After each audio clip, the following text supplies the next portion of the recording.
Hello friends, welcome to teaching Kishan. તો આજથી આપણે આપણી ચેનલની અંદર એક નવો સબ્જેક્ટ સ્ટાર્ટ કરવા જઈ રહ્યા છે, એ છે ગુજરાતની જીઓગ્રાફી, ગુજરાતની ભૂગોળ। ગઈકાલે મેં એક પોલ મૂક્યો હતો જેની અંદર મેં ઉપર ગુજરાતની હિસ્ટ્રી અને ગુજરાતની જીઓગ્રાફી લખ્યું હતું, જેમાં મેક્સિમમ સ્ટુડન્ટે 60 થી લઈને 70% સ્ટુડન્ટે લખ્યું કે ભાઈ ગુજરાતની જીઓગ્રાફી ચલાવો। ગુજરાતની જીઓગ્રાફીની અંદર બહુ પ્રોબ્લેમ આવે છે, હિસ્ટ્રી કરતા જીઓગ્રાફી એ થોડી અઘરી લાગે છે। તો યસ, આજથી આપણે એક નવા સબ્જેક્ટની શરૂઆત કરીએ છીએ, ગુજરાતની ભૂગોળ। હવે આ ગુજરાતની ભૂગોળની જે હું સિરીઝ સ્ટાર્ટ કરીશ એ એકદમ એડવાન્સ લેવલની હશે, એની અંદર હું તમને માસ્ટર બનાવી દઈશ। મતલબ કે આ સિરીઝ જોયા પછી ના તમારે કોઈ બીજી બુક વાંચવાની જરૂર પડશે, ના તમારે કોઈ બીજા વિડીયો જોવાની જરૂર પડશે। જો તમે આ સિરીઝ કમ્પ્લીટ કરી નાખી એનો મતલબ તમે સંપૂર્ણ ગુજરાતની ભૂગોળ કમ્પ્લીટ કરી નાખી। ફરીથી કહું છું, આ સિરીઝ તમારે સ્ટેપ બાય સ્ટેપ જોવાની છે, લેક્ચર બાય લેક્ચર જોવાનું છે। અહીંયા હું તમને જે પણ ચલાવું છું એને ધ્યાનથી સમજવાનું છે। હું તમને બધી વસ્તુ મેપ દ્વારા, નકશા દ્વારા ચલાવીશ, કોઈ પણ ફાલતુની વસ્તુ નહીં ચલાવું। જ્યારે હું વિડીયો સ્ટાર્ટ કરીશ તો ટોટલી 100% હું તમને નોલેજ પ્રોવાઈડ કરીશ। તમે જો લેક્ચર બાય લેક્ચર જોઈ લેશો તો એના પછી તમારો એક સબ્જેક્ટ ગુજરાતની ભૂગોળ પૂરો થઈ ગયો। મતલબ કે તમારે આના પછી કોઈ બીજા વિડીયો જોવાની જરૂર નહીં રહે, ના તમારે બુક વાંચવાની જરૂર નહીં રહે, એ મારી ગેરંટી છે। બીજી વસ્તુ કે તમારે એક કામ કરવાનું છે, તમારે તમારા નજીકની કોઈ સ્ટેશનરીમાં જઈને ગુજરાતના નકશા, ગુજરાતના મેપ લઈને આવવાના છે। કેટલા મેપ લાવીશું? તો 10 થી લઈને 12 મેપ લાવવાના, જેમાંથી 4 થી લઈને 5 મેપ એ બોર્ડર વગરના, જેમાં જિલ્લાની બોર્ડર ન હોય એવા લાવવાના, અને બાકીના 6 થી લઈને 7 મેપ છે એ ગુજરાતના જિલ્લાની બોર્ડર અંદર દોરેલી હોય એવા તમારે મેપ લાવવાના છે। એટલું કામ તમારે કરવાનું છે। હવે એવું કેમ?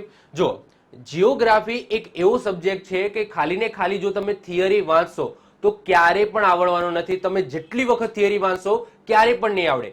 જો તમે જીઓગ્રાફીને સમજવું હોય તો જીઓગ્રાફિકલી સમજવું પડે, એટલે કે તમારે નકશા દ્વારા સમજવું પડે કે આ વસ્તુ એકચ્યુઅલી અહીંયા આવેલી છે, આ પ્રદેશ અહીંયા આવેલો છે, આ જે ડુંગરાઓ છે એ અહીંયા આવેલા છે, એમાં પીક છે એ અહીંયા આવેલું છે। મતલબ કે બધી વસ્તુ જીઓગ્રાફિકલી તમારે એ સમજવી પડશે, તો અને તો જ તમને જીઓગ્રાફી આવડશે।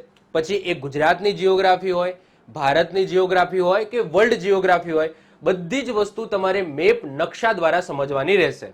હું અહીંયા જે પણ ટોપિક ચલાવી બધી વસ્તુ હું તમને નકશા દ્વારા ચલાવીશ। મતલબ કે હું તમને બંને વસ્તુ સાથે લઈને ચલાવીશ। હું તમને નકશાની અંદર, મેપની અંદર બતાવીશ કે ભાઈ આ જગ્યા અહીંયા છે, આ વસ્તુ અહીંયા બનેલી છે, સાથે સાથે હું તમને થિયરી પણ ચલાવીશ, જેનાથી તમારે કંઈક લખાણ લખવું હોય તો તમે થિયરી ઉપરથી ઉતારી શકો, અને મેપ પણ ચલાવી જેનાથી મેપને અનુસાર તમે સમજી પણ શકો કે આ વસ્તુ અહીંયા આવેલી છે। ફરીથી કહું છું, આ સિરીઝ જો તમે જોઈ લીધી એના પછી તમારો એક સબ્જેક્ટ ગુજરાતની જીઓગ્રાફી ટોટલી કમ્પ્લીટ થઈ જશે। મેં ઓલરેડી આમ તો એનિમેશન દ્વારા ગુજરાતની જીઓગ્રાફી પહેલા ચલાયેલી છે, પરંતુ એની અંદર લેક ઓફ નોલેજ, એટલે કે બહુ જ ઓછું નોલેજ મેં આપ્યું હતું, કારણ કે એ વખતે લેવલ પણ બહુ જ ઓછું હતું। આજથી લઈને કદાચ 3 કે 4 વર્ષ પહેલાનો મારો વિડીયો હશે જેમાં મેં એનિમેશન દ્વારા આખી ગુજરાતની ભૂગોળ ચલાવી હતી, પરંતુ એની અંદર મેં બહુ જ ઓછું નોલેજ તમને આપ્યું હતું, કારણ કે એ વખતે લેવલ પણ ઓછું હતું। પરંતુ હવે તમે જુઓ કે ક્લાસ 3 લેવલ છે એ પણ હવે વધ્યું છે। હવે તમને જે એક્ઝામની અંદર જે ક્વેશ્ચનો પૂછાય છે એ પણ હવે 1-2 લેવલના પૂછાય છે। તો હવે આપણે ચલાવવાનું પણ એ રીતના છે કે નાનામાં નાની ડિટેલ્સમાં વસ્તુ કવર કરવાની છે, જેથી એક્ઝામની અંદર કોઈ નાનામાં નાની ખૂણે ખાંચડેથી પણ કંઈક ક્વેશ્ચન પૂછાય તો આપણને આવડે। તો હું તમને અહીંયા જે પણ જીઓગ્રાફી ચલાવીશ તો એકદમ ડિટેલ્સમાં ચલાવીશ, એકદમ માસ્ટર લેવલની ચલાવીશ। તમારે જસ્ટ શું કરવાનું છે, તો આ લેક્ચરને સ્ટેપ બાય સ્ટેપ ફોલો કરવાના છે।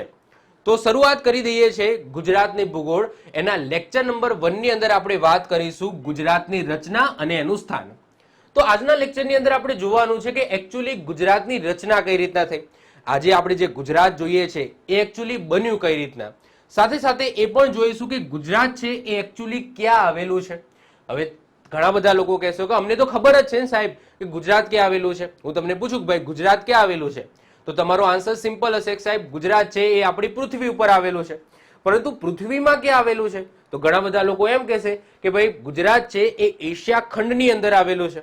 અરે ભાઈ, એશિયા ખંડ તો બરાબર છે, પરંતુ એશિયા ખંડમાં ક્યાં આવેલું છે, તો ઘણા બધા લોકો કહેશે કે ભાઈ એશિયા ખંડની અંદર ભારત નામનો દેશ આવેલો છે અને એ ભારત નામના દેશની અંદર આપણું ગુજરાત આવેલું છે.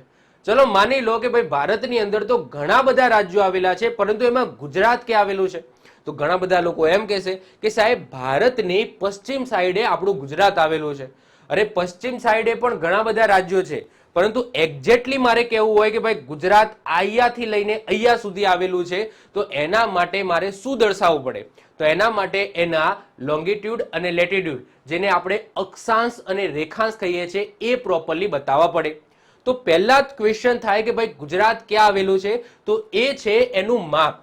તો એનું માપ તમે કઈ રીતના બતાવી શકો? તો એ અક્ષાંશ અને રેખાંશના આધારે તમે બતાવી શકો. તો કોઈક પૂછે કે ભાઈ ગુજરાત ક્યાં આવેલું છે? તો ગુજરાત આપણું 68 ડિગ્રી અને 4 મિનિટ પૂર્વ રેખાંશથી લઈને 74 ડિગ્રી અને 4 મિનિટ પૂર્વ રેખાંશની વચ્ચે, અને ઉપરથી ને નીચેથી એનું માપ બતાવવું હોય તો 20 ડિગ્રી અને 1 મિનિટ ઉત્તર અક્ષાંશથી લઈને 24 ડિગ્રી અને 7 મિનિટ ઉત્તર અક્ષાંશની વચ્ચે આવેલો છે. જો ધ્યાનથી સમજો, ગુજરાત એ ક્યાં આવેલું છે? તો 68 ડિગ્રી અને 4 મિનિટ પૂર્વ રેખાંશથી લઈને 74 ડિગ્રી 4 મિનિટ પૂર્વ રેખાંશ, અને ઉપર નીચે વાત કરીએ તો 20 ડિગ્રી 1 મિનિટ ઉત્તર અક્ષાંશથી લઈને 24 ડિગ્રી 7 મિનિટ ઉત્તર અક્ષાંશની વચ્ચે આવેલો છે. હવે અહીંયા ખાસ સમજો, આને ડિગ્રી બોલવામાં આવે. અહીંયા આવું લખેલું છે કે 68 અને ઉપર આ રીતના લખેલું છે, તો આને ડિગ્રી બોલવામાં આવે. અને અહીંયા આ રીતના 4 કરીને ઉપર ડેશ કરેલો છે, તો આ ડેશને શું બોલવામાં આવે? મિનિટ બોલવામાં આવે. શું બોલવામાં આવે? મિનિટ બોલવામાં આવે. હવે તમારા માઇન્ડની અંદર ક્વેશ્ચન થાય કે સાહેબ અહીંયા ક્યાંક ને ક્યાંક ભૂલ થઈ એવું લાગે છે, પરંતુ જો આની અંદર ભૂલ નથી થઈ. તમારા માઇન્ડની અંદર ક્વેશ્ચન થતો હશે કે સાહેબ અહીંયા ઉત્તર દિશા આવી, બરાબર. ચલો આ બાજુ કઈ દિશા આવી? પશ્ચિમ દિશા આવી, બરાબર. તો સાહેબ બરાબર. આ બાજુ દક્ષિણ દિશા આવી, બરાબર. તો સાહેબ બરાબર. અને આ બાજુ પૂર્વ દિશા આવી, સાહેબ બરાબર. તો કે બરાબર. તો સાહેબ અહીંયા ખબર પડી કે ભાઈ 74 ડિગ્રી અને 4 મિનિટ પૂર્વ રેખાંશ લખ્યું છે, કારણ કે આ પૂર્વ સાઈડ છે, એટલે કે અહીંયા પૂર્વ લખેલું છે. એ જ રીતના અહીંયા 20 ડિગ્રી અને 1 મિનિટ ઉત્તર અક્ષાંશ લખેલું છે, કારણ કે આ ઉત્તર સાઈડ છે. પરંતુ સાહેબ નીચે પણ ઉત્તર કેમ લખ્યું અને આ બાજુ પણ પૂર્વ કેમ લખ્યું? સાહેબ તમારી ભૂલ થઈ છે. તો મારી અહીંયા ભૂલ નથી થઈ, આ વસ્તુ બરાબર લખેલી છે. કારણ કે આ વસ્તુને પહેલા તો તમારે સમજવી પડશે કે કેમ બંને સાઈડ આપણે પૂર્વ લખ્યું અને કેમ બંને સાઈડ આપણે. બસ અક્ષાંશ અને રેખાંશમાં અત્યાર માટે આટલું સમજી લો. એના પછી હું ડિટેલ્સમાં વાત કરીશ જ્યારે ભારતની ભૂગોળ ચલાવીશ ત્યારે આપણે બહુ જ ડિટેલ્સમાં વાત કરીશું. દિનાંતર રેખા કોને કહેવામાં આવે, પછી સમય કઈ રીતના બદલાય છે, ઇવન આપણે એ પણ નક્કી કરીશું કે ભાઈ જે તારીખ છે એ તારીખ કઈ રીતના બદલાય છે, એની જે રેખા છે એ વાંકી ચૂકી કેમ છે. આ બધી વસ્તુ ડિટેલ્સમાં સમજીશું, પરંતુ ક્યારે સમજીશું? જ્યારે આપણે ભારતની ભૂગોળ ચલાવીશું ત્યારે. એજ ઓફ નાઉ જસ્ટ આટલું સમજી લો કે ભાઈ આપણું જે ગુજરાત છે એ ગુજરાત 68 ડિગ્રી 4 મિનિટ પૂર્વ રેખાંશથી લઈને 74 ડિગ્રી 4 મિનિટ પૂર્વ રેખાંશ અને 20 ડિગ્રી 1 મિનિટ ઉત્તર અક્ષાંશથી લઈને 24 ડિગ્રી 7 મિનિટ ઉત્તર અક્ષાંશની વચ્ચે આવેલું છે. હવે વાત કરીએ લંબાઈની. તો લંબાઈની વાત કરીએ તો આ પશ્ચિમ છે, આ પૂર્વ છે. તો ગુજરાતની પૂર્વ પશ્ચિમ લંબાઈ કેટલી છે? તો 500 કિલોમીટર છે. એ તમને ખબર છે સિરક્રીક આવેલું છે, એ છેલ્લો છેડો છે. એના પછી પાકિસ્તાનની શરૂઆત થઈ જાય. અને આ બાજુ તમે જોશો તો આ છે આપણું દાહોદ, આ છે આપણું દાહોદ. તો એનો છેલ્લો એન્ડિંગ પોઈન્ટ છે. તો એનો એન્ડિંગ પોઈન્ટ અને આ બાજુનો એન્ડિંગ પોઈન્ટ એટલે કે પૂર્વ પશ્ચિમ લંબાઈ કેટલી છે? તો 500 કિલોમીટર છે. એ જ રીતના ઉત્તર દક્ષિણ લંબાઈ કેટલી છે? તો 590 કિલોમીટર છે. અહીંયા તમે જોઈ શકો છો, આ છે આપણું બીકે બનાસકાંઠા છે અને આ છે આપણું વલસાડ. ઓકે, તો બનાસકાંઠાનો છેક ઉપરનો છેડો અને વલસાડનો છેક નીચેનો છેડો. તો આપણે લંબાઈ માપીએ તો કેટલી થાય છે? 590 કિલોમીટર થાય છે. તો એક્ઝામની અંદર પૂછાય કે ગુજરાતની પૂર્વ પશ્ચિમ લંબાઈ કેટલી છે? તો પૂર્વ પશ્ચિમ લંબાઈ છે 500 કિલોમીટર અને ઉત્તર દક્ષિણ લંબાઈ કેટલી છે? તો ઉત્તર દક્ષિણ લંબાઈ છે 590 કિલોમીટર. ક્લિયર? ચલો, બધા ફેક્ચ્યુઅલ ડેટા છે જે તમારે યાદ રાખવાના છે. હવે વાત થાય ગુજરાતનું ક્ષેત્રફળ. હવે ગુજરાતનું ક્ષેત્રફળ કેટલું છે? તો પહેલા તો તમને એ ખબર હોવી જોઈએ કે ગુજરાતની સ્થાપના ક્યારે થઈ હતી. તો ગુજરાતની સ્થાપના થઈ હતી 1 મે 1960 ના રોજ થઈ હતી. તો ચલો આના ઉપરથી જ આપણે ક્ષેત્રફળ યાદ રાખીએ. તો આગળ સાલ તમને દેખાય છે 1960, તો એ સૌથી પહેલા લખી દેવાનું 1960 અને પાછળ લખી દેવાનું 24. તો આટલા ચોરસ કિલોમીટર એ આપણા ગુજરાતનું ક્ષેત્રફળ છે. કેટલું છે? તો 1,96,024 ચોરસ કિલોમીટર. તો 1960 લખી દેવાનું, પહેલા તો સાલ લખી દેવાનું અને પાછળ 24 લખી દેવાનું. આટલા ચોરસ કિલોમીટર છે. પરંતુ 2011માં જ્યારે વસ્તી ગણતરી થઈ હતી અને ત્યારે ક્ષેત્રફળ માપવામાં આવ્યું તો ત્યારે થોડું અલગ આવ્યું હતું. એ કેટલું છે? તો 1,96,244. તો આપણે બંને યાદ રાખીશું. જો બંને એક્ઝામની અંદર પૂછાય તો સૌથી પહેલો પ્રેફરન્સ આપણે આ ઉપરનું છે એને આપીશું અને બીજા નંબરનો પ્રેફરન્સ આપણે આને આપીશું. કાં તો ગમે તે એક હશે. જો બંને હોય તો સૌથી પહેલો પ્રેફરન્સ આપણે ઉપરનાને આપવાનો અને એના પછી પ્રેફરન્સ છે એ નીચેનાને આપવાનો. એના પછી વાત કરીએ કે ગુજરાત છે એ ક્ષેત્રફળની દ્રષ્ટિએ દેશમાં કયા નંબરે આવે છે? તો યાદ રાખજો 5મા નંબરે આવે છે. સૌથી વધારે એરિયા રાજસ્થાનનો છે, પછી બીજા નંબરે મધ્યપ્રદેશ, ત્રીજા નંબરે મહારાષ્ટ્ર, ચોથા નંબરે યુપી અને 5મા નંબરે આવે છે આપણું ગુજરાત. હમણાં સુધી 6ઠ્ઠા નંબરે હતું કારણ કે આંધ્રપ્રદેશ છે એનું ક્ષેત્રફળ એ ગુજરાત કરતા વધારે હતું, પરંતુ આંધ્રપ્રદેશમાંથી તેલંગાણા છૂટું પડ્યું તો આંધ્રપ્રદેશનું ક્ષેત્રફળ એ ઘટી ગયું, તો એ આપણા ગુજરાત કરતા પણ ઘટી ગયું. તો હવે ગુજરાત છે એ કયા નંબરે આવી ગયું? 5મા નંબરે આવી ગયું. તો યાદ રાખીશું ક્ષેત્રફળની દ્રષ્ટિએ આપણું ગુજરાત એ ભારતમાં કયા ક્રમે આવે છે? તો 5મા ક્રમે આવે છે. આ તો મેં તમને કહી દીધું કે ગુજરાતની ઉત્તર દક્ષિણ લંબાઈ 590 કિલોમીટર છે અને પૂર્વ પશ્ચિમ લંબાઈ 500 કિલોમીટર છે. સ્થાન પણ મેં તમને કહી દીધું કે ગુજરાતનું સ્થાન કેવું હોય તો 68 ડિગ્રી 4 મિનિટથી 74 ડિગ્રી 4 મિનિટ પૂર્વ રેખાંશ અને 20 ડિગ્રી 1 મિનિટથી 24 ડિગ્રી 7 મિનિટ ઉત્તર અક્ષાંશની વચ્ચે આવેલું છે. તો જો ગુજરાતની જીઓગ્રાફી સંપૂર્ણ રીતે આપણે આ રીતના જ ભણવાની છે. હું સાથે સાથે મેપ નકશાની અંદર પણ બતાવતો રહીશ અને સાથે સાથે આ રીતના લખેલું પણ હશે, જેનાથી તમને બંને રીતના તમે ટ્રેન થઈ જાઓ કે ભાઈ મેપની અંદર કઈ રીતના દેખાય છે અને એનું થિયરિકલ જ્યારે વાંચવાનું આવે છે તો એ કઈ રીતના લખેલું છે. ક્લિયર? ચલો વધીએ છીએ હવે આગળ વાત કરીએ દરિયા કિનારો. હવે વાત કરીએ ગુજરાતની. તો ગુજરાતની અંદર તમે અહીંયા જોઈ શકો છો આ નકશો બનાવ્યો છે જેની અંદર મેં અહીંયા 33 જિલ્લા લખેલા છે, એમના મુખ્ય મથક લખેલા છે અને વાત કરીએ આપણે આજુબાજુના રાજ્યો અને એક આંતરરાષ્ટ્રીય સરહદની. તો સૌથી પહેલા વાત કરીએ દરિયા કિનારાની. તો સાહેબ દરિયા કિનારો તમને ક્યાં જોવા મળશે? તો આ દરિયા કિનારો છે, હું અહીંયા દોરી દઉં છું.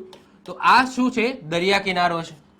તો સૌથી પહેલા તો ગુજરાત કેટલો દરિયા કિનારો ધરાવે છે? તો યાદ રાખજો ગુજરાત 1600 કિલોમીટર લાંબો દરિયા કિનારો ધરાવે છે. અહીંયાથી તમે સ્ટાર્ટ કરો તો અહીંયાથી લઈને આખો ઓકે વલસાડ સુધી, તો આ ટોટલ આપણે વાત કરીએ આ લંબાઈની વાત કરીએ તો કેટલી થશે? 1600 કિલોમીટર લાંબો દરિયા કિનારો ધરાવે છે, જેમાંથી આપણે કચ્છ, સૌરાષ્ટ્ર અને તળ ગુજરાતને ડિવાઈડ કરીએ તો જો સૌરાષ્ટ્ર છે એ 843 કિલોમીટર લાંબો દરિયા કિનારો ધરાવે છે, જેની અંદર કેટલા જિલ્લા છે? 8 જિલ્લા છે. કયા કયા એ પણ જોઈ લો.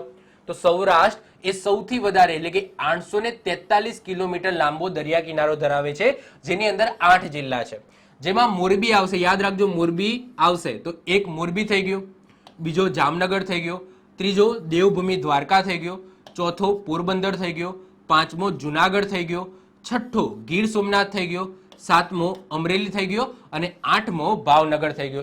યાદ રાખજો અમદાવાદ એ સૌરાષ્ટ્રની અંદર આવે નહીં, એ શેમાં આવે? મધ્ય તળ ગુજરાતની અંદર આવે. તળ ગુજરાતને પણ 3 ભાગની અંદર ડિવાઈડ કરવામાં આવ્યા છે, ઉત્તર, મધ્ય અને દક્ષિણ. આને શું કહેવામાં આવે? આને સૌરાષ્ટ્ર કહેવામાં આવે. જો અહીંયા બોર્ડર તમને કહી દઉં તો સુરેન્દ્રનગર, બોટાદ અને ભાવનગર આ બોર્ડર છે જ્યાંથી સૌરાષ્ટ્ર પૂરું થાય છે. આ બાજુનું સૌરાષ્ટ્ર કહેવામાં આવે, આ બાજુનું તળ ગુજરાત કહેવામાં આવે. તો આ 3, પછી મોરબી, રાજકોટ, અમરેલી, જામનગર, જુનાગઢ, ગીર સોમનાથ, પોરબંદર, દેવભૂમિ દ્વારકા આ સૌરાષ્ટ્રના જિલ્લાઓ છે. બાકીના આ બાજુ જે વધ્યા એ તળ ગુજરાતના અને કચ્છને આપણે અલગ રાખીએ છીએ. ક્લિયર? એના પછી વાત કરીએ કચ્છ. તો કચ્છ કેટલા કિલોમીટર લાંબો દરિયા કિનારો ધરાવે છે? તો 406 કિલોમીટર લાંબો દરિયા કિનારો ધરાવે છે. એક જ જિલ્લો છે કચ્છ. અને તળ ગુજરાતની વાત કરીએ તો તળ ગુજરાત કેટલા કિલોમીટર લાંબો દરિયા કિનારો ધરાવે છે? તો 351 કિલોમીટર લાંબો દરિયા કિનારો ધરાવે છે, જેની અંદર કેટલા જિલ્લા છે? તો એની અંદર 6 જિલ્લા છે. કયા કયા જોઈ લઈએ. તો એક અમદાવાદ આવી ગયું, બીજું આણંદ આવી ગયું, ત્રીજું ભરૂચ આવી ગયું, ચોથું સુરત આવી ગયું, પાંચમું નવસારી આવી ગયું અને છઠ્ઠું આવી ગયું વલસાડ. તો આ રીતના 6 જિલ્લા તળ ગુજરાતના એ દરિયા કિનારો ધરાવે છે. હવે જો અહીંયાથી ફેક્ચ્યુઅલ ડેટા પૂછાય, સૌથી પહેલો ફેક્ચ્યુઅલ ડેટા એવું પૂછાઈ જાય જેમ કે અહીંયા લખેલું છે એ તો પૂછાઈ શકે, આના સિવાય બીજું શું પૂછાઈ શકે? એવું પણ પૂછાઈ શકે કે ગુજરાતના ટોટલ કેટલા જિલ્લા દરિયા કિનારો ધરાવે છે? તો આનો તમારે સરવાળો કરી નાખવાનો. તો આનો સરવાળો તમે કરી દો તો 6 અને 1 7 અને 8 એટલે કે ટોટલ 15 જિલ્લા છે એ દરિયા કિનારો ધરાવે છે. આ તમને ખબર હોવી જોઈએ. જો જીઓગ્રાફીમાંથી ફેક્ચ્યુઅલ ડેટા પૂછાય છે એટલે તમને ખબર હોવી જોઈએ. આ નાની નાની બાબતો પણ તમને ખબર હોવી જોઈએ. એના પછી ગુજરાતની અંદર 5 એવા જિલ્લા છે જેમના નામ નદીના નામ ઉપર રાખવામાં આવે છે. એ કયા કયા છે? તો તાપી છે, નર્મદા છે, સાબરકાંઠા છે, બનાસકાંઠા છે અને મહીસાગર છે. તાપી તો તમને ખબર જ હશે કે અહીંયા તાપી આવેલું છે. તાપી નદી આ રીતના જાય છે. એ જ રીતના નર્મદા આ રીતના નર્મદા નદી છે. સાબરકાંઠાની અંદર આ રીતના સાબર નદી આવે છે અને અહીંયાથી હાથમતી નદી આવે છે અને સાબર અને હાથમતી નદી ભેગી થઈને સાબરમતી નદી બને છે. ઓકે, તમને ખબર હોવી જોઈએ કે સાબરમતીનું પહેલા નામ હોય છે સાબર અને અહીંયાથી આવે છે હાથમતી. સાબર અને હાથમતી સાબરકાંઠાના પ્રાંતિજ નામની જગ્યા આવેલી છે. આ પ્રાંતિજ જગ્યાએ ભેગી થાય છે અને પછી સાબરમતી નદી બનાવે છે અને પછી આ રીતના ખંભાતના અખાતની અંદર પડે છે. તો આ સાબરકાંઠા એ પણ આ સાબર નદીના કારણે જ પડ્યું છે. એ રીતના અહીંયા તમને બનાસ નદી પણ હું તમને કહીશ, જેનો અંત કચ્છના નાના રણમાં થાય છે. જ્યારે નદી ચલાવીશ ત્યારે વાત કરીશ. તો બનાસ નદીના કારણે જ આ બનાસકાંઠા નામ પડ્યું છે. અને આ સિવાય મહીસાગર તો મહી નામની નદી છે અને એ મહી નદી તમને ખબર જ છે. તો મહી નદીના કારણે અહીંયા મહીસાગર નામ પડેલું છે. તો તમને ખબર હોવી જોઈએ કે ગુજરાતની અંદર 5 એવા જિલ્લા છે જેમના નામ નદીના નામ ઉપર રાખવામાં આવે છે. એના પછી વાત કરીએ રાજ્ય સીમા. તો ગુજરાત રાજ્ય એ બીજા કયા કયા રાજ્ય સાથે સીમા ધરાવે છે એટલે કે બોર્ડર ધરાવે છે? તો રાજ્યોની વાત કરીએ તો 3 રાજ્યો આવશે, રાજસ્થાન, મધ્યપ્રદેશ અને મહારાષ્ટ્ર. સૌથી પહેલા વાત કરીએ રાજસ્થાનની. હવે ગુજરાતના કેટલા જિલ્લા રાજસ્થાન સાથે બોર્ડર ધરાવે છે? તો યાદ રાખીશું 6 જિલ્લા ધરાવે છે. કયા કયા? તો જો સૌથી પહેલો આવશે કચ્છ. અહીંયા દેખાતું નથી પણ કચ્છ પણ રાજસ્થાન સાથે બોર્ડર ધરાવે છે. યાદ રાખજો કચ્છ આવશે. તો કચ્છ આવી ગયું. બીજા નંબરે આવશે બનાસકાંઠા, ત્રીજા નંબરે આવશે સાબરકાંઠા, ચોથા નંબરે આવશે અરવલ્લી, પાંચમા નંબરે આવશે મહીસાગર અને છઠ્ઠા નંબરે આવશે દાહોદ. તો આ રીતના ગુજરાતના આ 6 જિલ્લા રાજસ્થાન રાજ્ય સાથે બોર્ડર ધરાવે છે. એના પછી ગુજરાતના કેટલા જિલ્લા મધ્યપ્રદેશ સાથે બોર્ડર ધરાવે છે? તો એવા 2 જિલ્લા છે. કયા કયા? એક તો આવી જશે દાહોદ. દાહોદ યાદ રાખજો મધ્યપ્રદેશ સાથે પણ બોર્ડર ધરાવે છે અને રાજસ્થાન સાથે પણ બોર્ડર ધરાવે છે. તો દાહોદ અને બીજો આવી જશે છોટાઉદેપુર. તો દાહોદ અને છોટાઉદેપુર આ બે જે રાજ્યો આ બે જે જિલ્લા છે એ મધ્યપ્રદેશ રાજ્ય સાથે બોર્ડર ધરાવે છે. એના પછી વાત કરીએ મહારાષ્ટ્ર. તો એ તમને મહારાષ્ટ્ર જોવા મળશે. તો મહારાષ્ટ્ર સાથે ગુજરાતના કેટલા જિલ્લા બોર્ડર ધરાવે છે? તો આન્સર આવશે 6 જિલ્લા બોર્ડર ધરાવે છે. કયા કયા જોઈ લો. તો અહીંયા છોટાઉદેપુર આવશે. તો એક તો છોટાઉદેપુર થઈ ગયું. પછી બીજું આવશે નર્મદા, ત્રીજું આવશે તાપી, ચોથું આવશે ડાંગ, પાંચમું આવશે નવસારી. ઓકે, નવસારી પણ ધરાવે છે અને છઠ્ઠું આવશે વલસાડ. તો આ રીતના જે 6 જિલ્લા છે એ મહારાષ્ટ્ર રાજ્ય સાથે બોર્ડર ધરાવે છે. હવે એક્ઝામની અંદર ક્વેશ્ચન પૂછાઈ ગયેલો છે કે ગુજરાતના એવા કેટલા જિલ્લા છે જે 2 રાજ્ય સાથે બોર્ડર ધરાવે છે? તો એવા 2 જિલ્લા છે, યાદ રાખીશું, દાહોદ અને છોટાઉદેપુર. દાહોદ છે એ રાજસ્થાન અને મધ્યપ્રદેશ સાથે બોર્ડર ધરાવે છે, જ્યારે છોટાઉદેપુર એ મધ્યપ્રદેશ અને મહારાષ્ટ્ર સાથે બોર્ડર ધરાવે છે. ફરીથી રિપીટ કરું છું. શું કહેવા માંગુ છું કે ગુજરાતની અંદર એવા કેટલા જિલ્લા છે જે એક સાથે 2 રાજ્યો સાથે બોર્ડર ધરાવે છે? તો એવા માત્ર 2 જિલ્લા તમને જોવા મળશે, દાહોદ અને છોટાઉદેપુર. બીજો એક પણ એવો જિલ્લો નથી જે 2 રાજ્યો સાથે બોર્ડર ધરાવતા હોય. ઓકે, એવો 2 જ છે, દાહોદ અને છોટાઉદેપુર. આ સિવાય એક એવો પણ ક્વેશ્ચન પૂછાય કે ગુજરાતનો એવો કયો એકમાત્ર જિલ્લો છે જે બીજા એક જ જિલ્લા સાથે બોર્ડર ધરાવે છે? તો એવો એક જ જિલ્લો છે, એ છે વલસાડ, જે માત્ર ને માત્ર નવસારી સાથે બોર્ડર ધરાવે છે. બાકીના બધા જિલ્લા તમે જોઈ લો જે એક કરતા વધારે બોર્ડર ધરાવે છે બાકીના જિલ્લા સાથે. માત્ર એક જ જિલ્લા સાથે બોર્ડર ધરાવતો હોય તો એવો એક જ જિલ્લો તમને જોવા મળશે, વલસાડ. ઓકે, એ પણ આપણને ખબર હોવી જોઈએ. હવે વાત કરીએ આંતરરાષ્ટ્રીય સીમા. તો આંતરરાષ્ટ્રીય સીમા ગુજરાત ધરાવે છે કોની સાથે? તો ઓબ્વિયસલી પાકિસ્તાન સાથે. તો કચ્છ છે, આ કચ્છની ઉપર તમને શું જોવા મળશે? પાકિસ્તાન જોવા મળશે. અને ગુજરાત છે એ પાકિસ્તાન સાથે, યાદ રાખજો, 512 કિલોમીટર લાંબી આંતરરાષ્ટ્રીય સરહદ ધરાવે છે. અને એમાં એક જ જિલ્લો આવશે, બનાસકાંઠા નહીં આવે, માત્ર ને માત્ર શું આવશે? કચ્છ આવશે, કારણ કે અહીંયા કચ્છ અડેલું છે. કચ્છ અને રાજસ્થાન એ ટચ થયેલું છે, તો બનાસકાંઠાને એ અલગ કરી નાખશે. તો ગુજરાતનો એકમાત્ર જિલ્લો કચ્છ જે 512 કિલોમીટર લાંબી આંતરરાષ્ટ્રીય સરહદ ધરાવે છે પાકિસ્તાન દેશ સાથે. ઓકે, તો આ પણ આપણને ખબર હોવી જોઈએ. ચલો વધીએ છીએ હવે આગળ. હવે વાત કરીએ કર્કવૃત રેખા. હવે અવારનવાર કર્કવૃત રેખામાંથી ઘણા ટાઈપના ક્વેશ્ચનો બનતા હોય છે, તો આજે આપણે કર્કવૃત રેખાને પૂરું જ કરી નાખીએ. ચલો, સૌથી પહેલો જ ક્વેશ્ચન થાય કે કર્કવૃત રેખા ગુજરાતના કેટલા જિલ્લામાંથી પસાર થાય છે? તો યાદ રાખજો, કેટલા જિલ્લા? 6 જિલ્લામાંથી પસાર થાય છે. કયા કયા 6 જિલ્લા? ચલો જુઓ. તો સૌથી પહેલા તો આ કચ્છ થઈ ગયો કે નહીં? ચલો, આ કચ્છ થઈ ગયો. એના પછી અહીંયા તમે જોઈ શકો છો, આ છે પાટણ. આ કયો છે? પાટણ છે. તો એના પછી આવશે પાટણ. ઓકે, આ સોરી સુરેન્દ્રનગર નથી, થોડું ઉપર છે. ઓકે, તો પાટણ છે, સુરેન્દ્રનગર નહીં આવે. તો એક કચ્છ આવી જશે, પછી બીજું પાટણ આવી જશે, પછી ત્રીજું આવી જશે મહેસાણા, ચોથું આવી જશે ગાંધીનગર, પાંચમું આવી જશે સાબરકાંઠા અને છઠ્ઠું આવી જશે અરવલ્લી. તો આ રીતના જે 6 જિલ્લા છે, આ 6 જિલ્લામાંથી કર્કવૃત રેખા પસાર થાય છે. સાહેબ કઈ રીતના યાદ રહે? તો એના માટે એક ટ્રીક છે, અસા ગામે પાક. શું યાદ રાખી લઈશું? અસા ગામે પાક. તો આ ટ્રીક તમે યાદ રાખી લો, જેનાથી ગુજરાતના કયા કયા જિલ્લામાંથી કર્કવૃત રેખા પસાર થાય છે એ તમને યાદ રહી જશે. જો અસા ગામે પાક, તો અથી શું થશે? અથી જઈ જશે અરવલ્લી. અથી શું થઈ જશે? તમારું અરવલ્લી. અથી તમારું થઈ જશે અરવલ્લી. એના પછી સાથી શું થઈ જશે? તો સાથી થઈ જશે સાબરકાંઠા. એના પછી ગાથી થઈ જશે તમારું ગાંધીનગર, મથી થઈ જશે તમારું મહેસાણા, પાથી થઈ જશે તમારું પાટણ અને કથી થઈ જશે તમારું કચ્છ. તો આ ટ્રીક યાદ રાખી લો, અસા ગામે પાક, જેનાથી તમને ગુજરાતના 6 જિલ્લા યાદ રહી જશે, જેના પરથી કર્કવૃત રેખા પસાર થાય છે. આ સિવાય એક એવો પણ ક્વેશ્ચન પૂછાઈ ગયેલો છે કે ગુજરાતની કઈ નદી જે કર્કવૃત રેખાને 2 વખત કાપે છે? કર્કવૃત રેખાને 2 વખત કાપે છે, તો એવી એક જ નદી છે, એ છે મહી નદી. આ યાદ રાખી લઈશું. મહી નદી એ કર્કવૃતને 2 વખત કાપે છે, કારણ કે જ્યારે મહી નદી આવે છે ને તો એ આ રીતના આવે છે. ઓકે, મહી નદી આ રીતના આવે છે, આમ પસાર થાય છે. તો અહીંયાથી એક વખત કાપશે અને પછી બીજી વખત કાપશે, તો આ રીતના 2 વખત કાપે છે. તો એવી એકમાત્ર નદી છે ગુજરાતની જે કર્કવૃત રેખાને 2 વખત કાપે છે. હવે ત્રીજો ક્વેશ્ચન એવું પૂછાય કે મહત્વપૂર્ણ સ્થળો જેના પરથી કર્કવૃત રેખા પસાર થતી હોય, તો એવા ગુજરાતના 3 મહત્વ સ્થળો યાદ રાખવાના છે. એક તો છે ધીણોધર. ધીણોધર ક્યાં આવેલો છે? કચ્છમાં આવેલો છે. કચ્છની જે મધ્યધાર છે, જ્યારે ડુંગરો ચલાવીશ ત્યારે વાત કરીશ, કચ્છની જે મધ્યધાર છે, આ મધ્યધારનું સૌથી ઊંચું ટેકરું કહી શકો અથવા તો ડુંગર કહી શકો, એ છે ધીણોધર, જેના ઉપર ધોરમનાથની સમાધિ આવેલી છે. તો આ ધીણોધર પર્વત ઉપરથી કર્કવૃત રેખા પસાર થાય છે. બીજું છે સૂર્ય મંદિર. મહેસાણા જિલ્લાની અંદર મોઢેરા ગામમાં તમને સૂર્ય મંદિર જોવા મળશે. એ સૂર્ય મંદિર ઉપરથી પણ કર્કવૃત રેખા પસાર થાય છે. અને ત્રીજું છે પ્રાંતિજ. પ્રાંતિજ ક્યાં આવેલું છે? તો પ્રાંતિજ આવેલું છે સાબરકાંઠામાં. મેં આગળ તમને વાત કરી એમ કે આ રીતના સાબર નદી આવે છે અને આ રીતના હાથમતી નદી આવે છે. આ બંને નદી પ્રાંતિજ પાસે ભેગી થાય છે અને પ્રાંતિજ પાસે ભેગી થઈને સાબરમતી નદી બનાવે છે. તો આ પ્રાંતિજ એ જ જગ્યા છે, એ પણ ક્યાં આવેલી છે?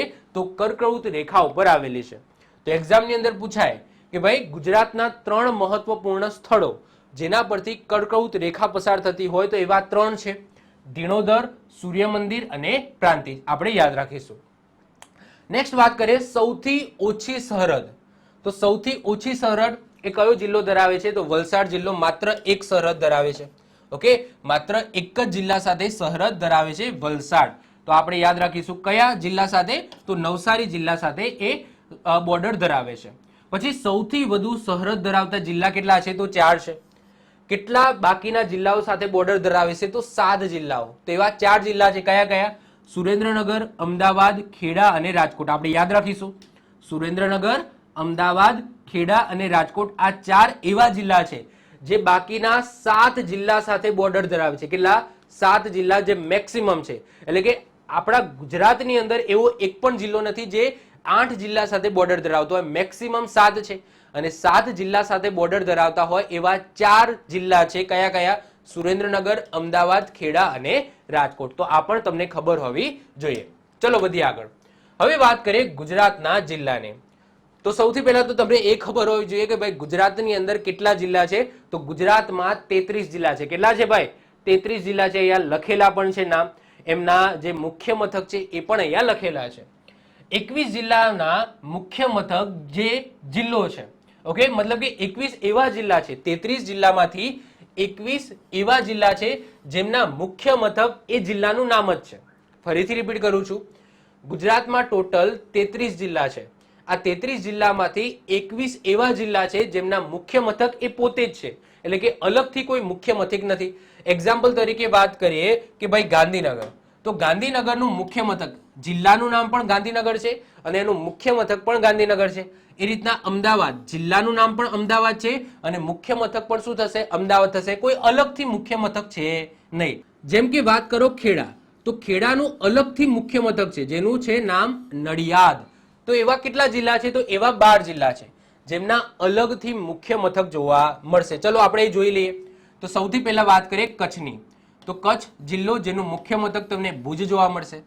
બીજું વાત કરીએ આપણે દેવભૂમિ દ્વારકા, તો દેવભૂમિ દ્વારકા જેનું મુખ્ય મથક છે ખંભાળિયા. એના પછી ત્રીજા નંબરે વાત કરીએ ગીર સોમનાથની, તો ગીર સોમનાથ જેનું મુખ્ય મથક છે વેરાવળ. પછી આપણે ઉપર આવી જાઓ તો બનાસકાંઠા, તો બનાસકાંઠા એ ચોથા નંબરનો જિલ્લો જેનું મુખ્ય મથક તમને પાલનપુર જોવા મળશે. પાંચમા નંબરે વાત કરીએ સાબરકાંઠા જેનું મુખ્ય મથક છે હિંમતનગર. છઠ્ઠા નંબરે વાત કરીએ અરવલ્લી જેનું મુખ્ય મથક છે મોડાસા. સાતમા નંબરે વાત કરીએ મહીસાગર જેનું મુખ્ય મથક છે લુણાવાડા. આઠમા નંબરે વાત કરીએ ખેડા જેનું મુખ્ય મથક છે નડિયાદ. નવમા નંબરે વાત કરીએ પંચમહાલ જેનું મુખ્ય મથક છે ગોધરા. 10મા નંબરે વાત કરીએ નર્મદા જિલ્લો જેનું મુખ્ય મથક છે રાજપીપળા. 11મા નંબરે વાત કરીએ તાપી જેનું મુખ્ય મથક છે વ્યારા. અને 12મા નંબરે વાત કરીએ ડાંગ જેનું મુખ્ય મથક છે આહવા. તો આવા ટોટલ કેટલા જિલ્લા છે? તો 12 જિલ્લા છે જેમના મુખ્ય મથક અલગ છે અને 21 એવા જિલ્લા છે જેના કોઈ અલગથી મુખ્ય મથક નથી. જે જિલ્લાનું નામ છે એ જિલ્લાનું નામનું જ મુખ્ય મથક, એટલે કે એ પોતે જ શું છે? મુખ્ય મથક છે. તો આ પણ તમને ખબર હોવી જોઈએ. આ ફેક્ચ્યુઅલ ડેટા છે. આ એ વખતે ગણવા ના બેસાય, તમને માઇન્ડમાં ખબર હોવા જોઈએ કે એવા 12 જિલ્લા છે જેના અલગ મુખ્ય મથક છે અને 21 એવા જિલ્લા છે જેના કોઈ મુખ્ય મથક નથી. એના પછી ક્વેશ્ચન થાય કે જ્યારે બ્રિટિશ શાસન ચાલતું હતું એ સમયે ગુજરાતના કેટલા જિલ્લા બ્રિટિશ શાસનના અંડર હતા? તો યાદ રાખજો, એવા 5 જિલ્લા હતા. આમ તો એ વખતે જોવા જઈએ તો જે ગુજરાતનો જે તળ ગુજરાતનો ભાગ છે એ બૃહદ મુંબઈ સાથે જોડાયેલો હતો, પરંતુ એજ ઓફ નાઉ જ્યારે એ ગુજરાતના જિલ્લા બની ગયા છે તો તમને ખબર હોવી જોઈએ તો ગુજરાતના એવા 5 જિલ્લા હતા. જ્યારે અંગ્રેજોનું શાસન હતું, બ્રિટિશરોનું શાસન હતું, ત્યારે 5 જિલ્લા એ બ્રિટિશરોના અંડર હતા. તો એવા કયા કયા હતા? અમદાવાદ, સુરત, ખેડા, ભરૂચ અને પંચમહાલ. આ 5 જિલ્લા એ બ્રિટિશ શાસન દરમિયાન એ બ્રિટિશ શાસનના અંડર હતા. એ તમને ખબર હોવી જોઈએ. ગુજરાતની સ્થાપના ક્યારે થઈ હતી? તો ગુજરાતની સ્થાપના 1 મે 1960 ના રોજ થઈ હતી. એના પહેલા મહાગુજરાત આંદોલન થયું. એની વાત આપણે હિસ્ટ્રીમાં કરીશું, હું તમને ટૂંકમાં હમણાં કહી દઉં છું. તો 1 મે 1960 ના રોજ ગુજરાતની જ્યારે સ્થાપના થઈ ત્યારે 33 જિલ્લા હતા નહીં. ત્યારે માત્ર કેટલા જિલ્લા હતા? માત્ર 17 જિલ્લા હતા અને 185 તાલુકા હતા. એના પછી ધીમે ધીમે ધીમે ધીમે નવા જિલ્લા બન્યા અને આજે 33 જિલ્લા તમને જોવા મળે છે. તો અત્યારે જે ગુજરાતની રચના જોવે છે એ આખી 1 મે 1960 ના રોજ આખી અલગ જ હતી, કારણ કે આટલા બધા જિલ્લા હતા જ નહીં. કેટલા જિલ્લા હતા? માત્ર 17 જિલ્લા હતા. અત્યારે 33 જિલ્લા છે. તો આપણે એ જોવું પડશે ને કે ભાઈ 17 જિલ્લામાંથી 33 જિલ્લા કઈ રીતના થયા. તો ટૂંકમાં તમને હિસ્ટ્રીની થોડી વાત કરી લઉં. આમ તો હિસ્ટ્રીના લેક્ચરની અંદર હિસ્ટ્રીની વાત કરવાની હોય, પરંતુ જીઓગ્રાફીમાં પણ થોડી હિસ્ટ્રી હું તમને કહી દઉં જેનાથી તમને આઈડિયા આવી જાય કે ભાઈ ગુજરાત રાજ્ય એકચ્યુઅલી બન્યું કઈ રીતના. તો જ્યારે આપણો દેશ આઝાદ થયો, ક્યારે થયો? તો 15મી ઓગસ્ટ 1947 આપણો જ્યારે દેશ આઝાદ થયો. એના પછી ભાષાવાર પ્રાંતની બધાએ માંગણી કરી કે ભાઈ ભાષાના આધારે તમે પ્રાંત એટલે કે રાજ્યો બનાવો. હવે ભાષાવાર આધારે પ્રાંત બનવા જોઈએ કે નહીં, એટલે કે ભાષાના આધારે રાજ્યો બનવા જોઈએ કે નહીં, એની વિચારણા માટે સૌથી પહેલા ભાષાવાર પ્રાંતની માંગણી થઈ. કારણ કે એ વખતે જે ગુજરાત છે ને એ બૃહદ મુંબઈ સાથે જોડાયેલું હતું. આપણા ગુજરાતે સ્ટાર્ટિંગમાં માંગણી નથી કરી, પરંતુ આખા દેશની અંદર એવી માંગણી ઊભી થઈ હતી કે ભાષાના આધારે રાજ્યો બનાવો. ભાષાના આધારે રાજ્યો એટલે શું? જેમ કે અત્યારે આપણું ગુજરાત રાજ્ય છે જેની અંદર ગુજરાતી બોલી બોલાય છે. એ રીતના તમે મહારાષ્ટ્રમાં જાઓ તો મરાઠી બોલાય છે. એ રીતના તેલુગુ, આંધ્રપ્રદેશમાં જાઓ તો ત્યાં તેલુગુ બોલાય છે. મતલબ કે અત્યારે પણ તમે જોઈ શકો છો કે અત્યારે ભાષાના આધારે રાજ્યો ડિવાઈડ છે. તો આવી માંગણી આઝાદી સમયે પણ થઈ હતી. તો એ બાબતની વિચારણા કરવા માટે અલ્હાબાદ હાઈકોર્ટના પૂર્વ ચીફ જસ્ટિસ S.K. ધર, આ S.K. ધરની અધ્યક્ષતામાં ધરપંચની રચના કરવામાં આવી. ધરપંચનું કામ શું હતું કે ભાઈ ચેક કરવું કે આપણે ભાષાવાર આધારે રાજ્યો બનાવીશું તો શું થશે, ન બનાવવા જોઈએ કે બનાવવા જોઈએ, મતલબ કે એના કોન્સ અને પ્રો કઈ વસ્તુ છે, શું વસ્તુ કરીશું તો આવું થશે, શું વસ્તુ નહીં કરીએ તો શું થાય, મતલબ કે એક કહેવાય કે એક પંચની રચના કરવામાં આવી, જેને એક સબ્જેક્ટ આપી દીધો કે આપણે ભારતની અંદર ભાષાવાર પ્રાંત બનાવવા જોઈએ કે નહીં, બનાવવા જોઈએ તો કેમ બનાવવા જોઈએ, ન બનાવવા જોઈએ તો કેમ ન બનાવવા જોઈએ. તો એના માટે જે અલ્હાબાદ હાઈકોર્ટના પૂર્વ ચીફ જસ્ટિસ હતા S.K. ધર, એમની અધ્યક્ષતામાં ધર પંચની રચના કરવામાં આવી જૂન 1948 ની અંદર. આ છે S.K. ધર. હવે જે S.K. ધરની અધ્યક્ષતામાં જે ધર પંચની રચના કરવામાં આવી હતી તો એને સારી એવી વિચારણા કરી અને વિચારણાના અંતે એમને ભાષાવાર પ્રાંતની મંજૂરી ન આપવાનું સૂચન કર્યું. હવે ભાષાવાર પ્રાંતની મંજૂરી ન આપી તો પાછા ઠેર ઠેર શું થયા, તોફાનો થયા. તો હવે આ ધર પંચની સમીક્ષા કરવા માટે એક નવી સમિતિ બનાવવામાં આવી, જેવીપી સમિતિ.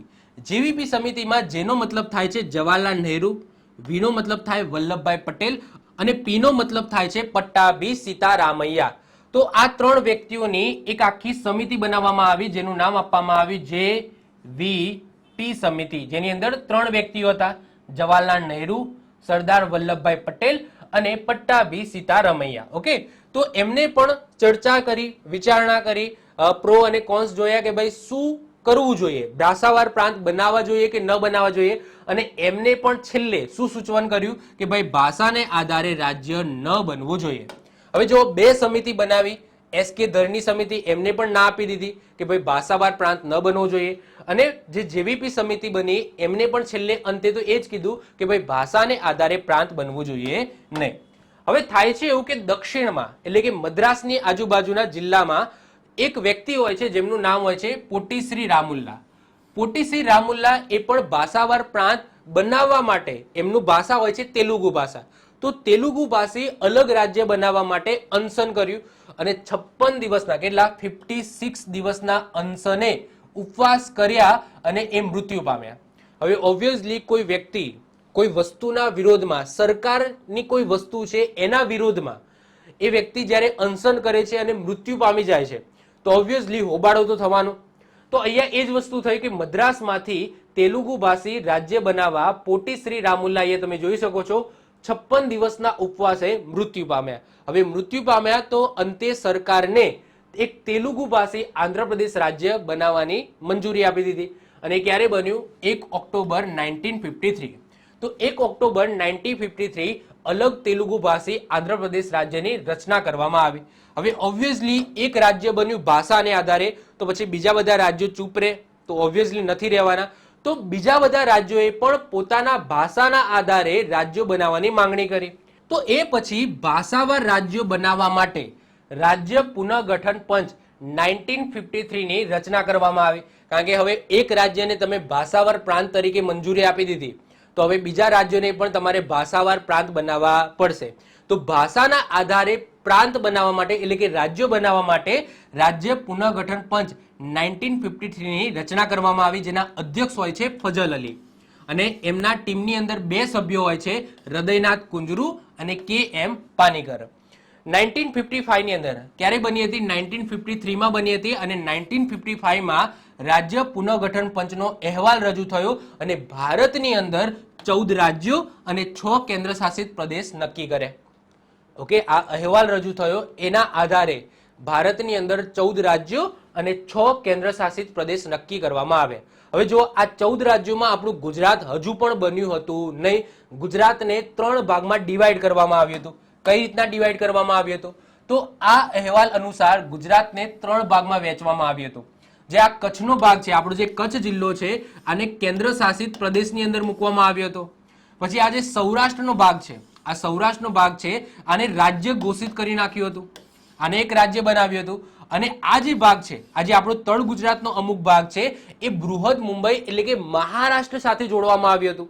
તો આ રીતના ગુજરાતનું રાજ્ય એ વખતે કહેવાય કે એક્ઝિસ્ટ કરતું જ હતું નહીં, કારણ કે આ રાજ્ય હતું, આટલું હતું ખાલી રાજ્ય. એના પછી કચ્છને કેન્દ્ર શાસિત પ્રદેશમાં મૂકી દેવામાં આવ્યું હતું અને આ જે તળ ગુજરાત છે આ તળ ગુજરાતને બૃહદ મુંબઈ સાથે જોઈન્ટ કરી દેવામાં આવ્યું હતું. એના કારણે આજે ઓબ્વિયસલી કે આ જે ભાષા છે મતલબ કે અહીંયા જે વ્યક્તિઓ રહે છે તો એ કઈ ભાષા બોલે છે? ગુજરાતી ભાષા બોલે છે. તો આ પણ આપણા ગુજરાતનો જ ભાગ હોવો જોઈએ અને એના કારણે 1956માં મહાગુજરાત આંદોલન થયું અને 1 મે 1960ના રોજ આપણે બૃહદ મુંબઈને ગુજરાત સાથે જોડ્યું. ક્લિયર? તો યાદ રાખજો. અને 1 મે 1960 ગુજરાતની સ્થાપના સમયે ગુજરાતમાં 17 જિલ્લા અને 185 તાલુકા હતા. હવે મહાગુજરાત આંદોલન વિશે આપણે ડીપમાં વાત હિસ્ટ્રીના લેક્ચરમાં કરીશું. આ જીઓગ્રાફી ચલાવીએ છીએ તો આમાં વધારે ડિસ્કશન કરીશું નહીં. અહીંયા જસ્ટ મેં રચનાની વાત કરી કે ભાઈ ગુજરાત રાજ્ય એકચ્યુઅલી બન્યું કઈ રીતના, કારણ કે આ જે ફોર્મેશન છે અત્યારે તમે જે ગુજરાત જોવો છો એ કઈ રીતના બન્યું એ પહેલા મારે તમને સમજાવવું પડશે ગુજરાતની જીઓગ્રાફી શરૂ કર્યા પહેલા. એટલા માટે આ બધી કથા મેં તમને કીધી. ક્લિયર? તો 1 મે 1960ના રોજ 33 જિલ્લા તો હતા ને કેટલા જિલ્લા હતા? 17 જિલ્લા હતા. કયા કયા? અમદાવાદ, અમરેલી, બનાસકાંઠા, ભાવનગર, ભરૂચ, ડાંગ, જામનગર, જુનાગઢ, ખેડા, કચ્છ, મહેસાણા, પંચમહાલ, રાજકોટ, સાબરકાંઠા, સુરત, સુરેન્દ્રનગર અને વડોદરા. આ રીતના 17 જિલ્લા હતા અને ટોટલ 185 તાલુકા હતા. એના પછી ધીમે ધીમે જેમ જેમ સમય વીતતો જાય છે એમ એમ નવા જિલ્લા બને છે અને નવા જિલ્લા કઈ રીતના બને છે એ હવે આપણે જોઈએ. તો 17 જિલ્લા હતા પછી 18મા નંબરનો જિલ્લો બને છે ગાંધીનગર. અને ગાંધીનગરને શેમાંથી અલગ કરવામાં આવે છે એટલે કે કયા જિલ્લામાંથી બનાવવામાં આવે છે? તો અમદાવાદ અને મહેસાણા જિલ્લામાંથી બનાવવામાં આવે છે. કોણ બનાવે છે? તો એ વખતે મુખ્યમંત્રી હોય છે બળવંતરાય મહેતા અને સાલ હોય છે 1964. તો આપણે યાદ રાખીશું કે ગુજરાતનો સૌથી પહેલો નવો જિલ્લો ક્યારે બન્યો હતો અને કોના સમયમાં બન્યો હતો? તો ગાંધીનગર બન્યો હતો. બળવંતરાય મહેતા એ વખતે મુખ્યમંત્રી હોય છે અને સાલ હોય છે 1964. એના પછી 19મા નંબરનો જિલ્લો બને છે વલસાડ. શેમાંથી બને છે? તો યાદ રાખજો સુરતમાંથી બને છે. હવે તમારા માઇન્ડની અંદર ક્વેશ્ચન થાય કે વલસાડ અહીંયા છે, સુરત અહીંયા છે, તો કઈ રીતના સુરતમાંથી વલસાડ બનાવ્યો? કારણ કે વચ્ચે તો નવસારી છે. તો જો સૌથી પહેલા તો નવસારી એ વખતે હતું જ નહીં, તો સુરત આખું સુરત હતું. આખું શું હતું? આ રીતના સુરત હતું. તો સુરત ઓકે, આ તાપી પણ સુરતની અંદર જ આવતું હતું. આ રીતના હતું. તો સુરત આટલું મોટું હતું. તો સુરતમાંથી સૌથી પહેલા શું બન્યું? વલસાડ બન્યું. એટલે કે વલસાડ આટલું બન્યું અને પછી આગળ જતા વલસાડમાંથી શું બને છે? નવસારી બને છે. ઓકે, તો જે કન્ફ્યુઝન હોય એ તમે દૂર કરતા રહેજો.